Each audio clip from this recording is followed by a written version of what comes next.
అన్నమయ్య జిల్లా బి కొత్తకోటలో సంచలన హత్య కేసు వెలుగులోకి వచ్చింది. గుడిసెలవారిపల్లికి చెందిన జయప్రకాష్ రెడ్డి హత్య కేసులో అతని తల్లే సుపారీ ఇచ్చినట్టుగా పోలీసులు వెల్లడించారు. ఈ నెల 7వ తేదీన గొల్లపల్లి సమీపంలో 20 ఏళ్ల జయప్రకాష్ రెడ్డి హత్యకు గురైన ఘటనపై విచారణ జరిపిన బి కొత్తకోట సిఐ గోపాల్ రెడ్డి వివరాలు వెల్లడించారు. తన పొలంలో పనిచేసిన మహేష్ అనే యువకుడితో శ్యామలమ్మ 6 లక్షల రూపాయలకు బేరం కుదుర్చుకుని హత్యకు సుపారీ ఇచ్చినట్లుగా తెలిపారు. ముందుగా 50,000 అడ్వాన్స్ ఇచ్చి మిగతా మొత్తాన్ని హత్య అనంతరం ఇవ్వాలని ఒప్పందం కుదిరిందని చెప్పారు. జయప్రకాష్ రెడ్డి MBA చదువుతూ మద్యానికి బానిసై తల్లితో విభేదాలు పెంచుకున్నాడని సమాచారం. మొత్తం 8 మంది నిందితులను అరెస్టు చేసి హత్యకు ఉపయోగించిన బేస్బాల్ స్టిక్, 2 బైకులు, 1 బొలెరో వాహనాన్ని స్వాధీనం చేసుకున్నట్లుగా పోలీసులు తెలిపారు. నిందితులను రేపు కోర్టులో హాజరుపరుస్తున్నట్లుగా బి కొత్తకోట పోలీసులు పేర్కొన్నారు.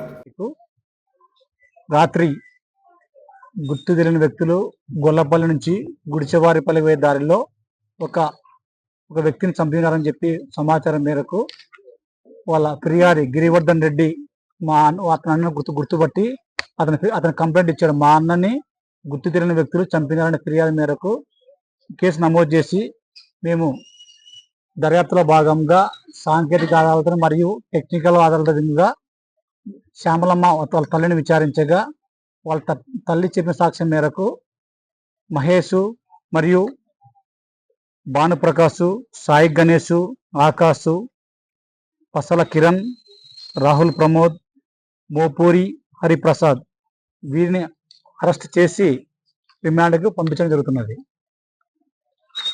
ఈ కేసు పూర్వపరాలు ఏమంటే, ఈ శ్యామలమ్మకి 2 కొడుకులు, ఈమెకి గిరివర్ధన్ రెడ్డి చిన్న కొడుకు, జయప్రకాష్ రెడ్డి పెద్ద కొడుకు. ఈ పెద్ద కొడుకు జయప్రకాష్ రెడ్డి చదువుకు బీటెక్ MBA సెకండ్ ఇయర్ చదువుతున్నాడు.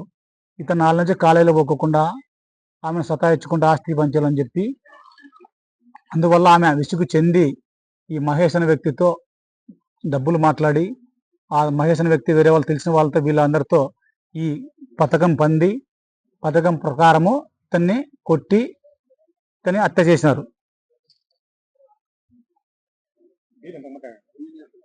6 లక్షలు మాట్లాడారు రెడ్డిని. ఇప్పటికే 50,000 ఇచ్చారని చెప్పారు.